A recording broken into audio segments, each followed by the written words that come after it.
the Storm Team 8 Tracking Center.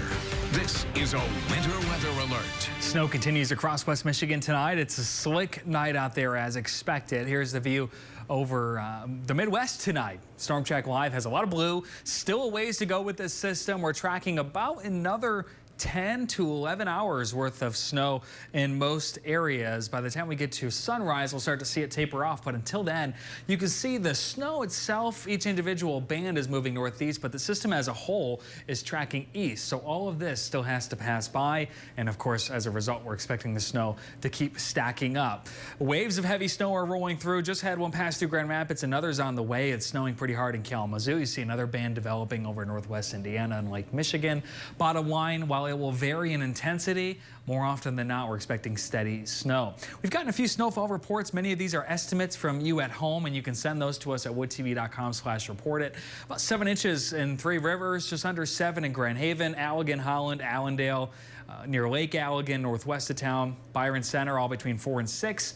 Walker, Gaines, basically north of Grand Rapids doesn't have quite as much yet, but of course that's changing as the snow spreads north. Here's the view over Holland tonight, and it is coming down at a good clip right now. Has been really through much of tonight, and of course that's expected to continue. We're slightly warming tonight. You see those winds are out of the southeast. It's 27 in Grand Rapids and Holland, 28 in Kalamazoo and Battle Creek. We'll warm to about 30 by daybreak, and as a result, the snow is going to get a little wetter and heavier as the night wears on.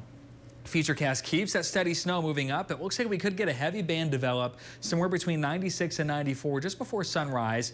This eventually sweeps through, and the snow should end for most shortly after sunrise. We will have to watch a lake effect band that's likely to impact areas west of 131, especially Allegan, Van Buren, perhaps part of Kalamazoo County, through tomorrow afternoon. That could drop another inch or two.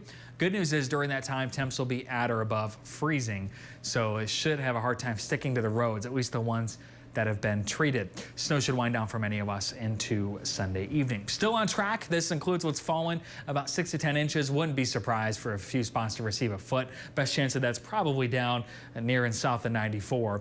But this forecast remains on track for us. It's certainly a pretty significant snow for many of us. So as your Sunday wears on, temps will climb to the mid-30s by mid-afternoon, and of course that will help the road treatments be effective. Should help some melting as well. But we're tracking a few more chances for snow. Next one comes Monday evening. This one on the lighter side, but we will have to watch for the potential of a bit of lake effect up toward Muskegon and Grand Haven Monday night. Your 8-day forecast keeps the forecast fairly active with some more chances for light snow.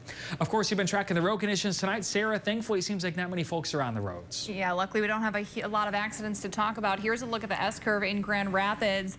Very, very slow moving cars hovering around 30 to 35 miles per hour with completely snow covered roads. And even if we just take a glance across the Grand Rapids area, you'll notice a lot of yellow and red popping up, just indicating the significantly slower speeds thanks to the ongoing snow. We did have an accident on I-96 that has since been cleared, but still feeling some of those impacts there. And if we take a look at just a few of those cameras, you can really tell barely just seeing about 1 lane, 2 tire tracks, intensely deteriorating conditions over the last hour or so here. It's been a similar situation down to the south. We've actually had more accidents along the I-94 corridor in areas stretching towards Berrien County as well. Here's a look at I-94 at Miller Road as well as 9th Street. Again, low visibility as we continue to see some of that blowing snow. Not advisable to travel. You'll notice those drive times significantly elevated towards an hour from Kalamazoo and Grand Rapids in the other direction. We'll keep an eye on it as we are expecting the snow to continue overnight.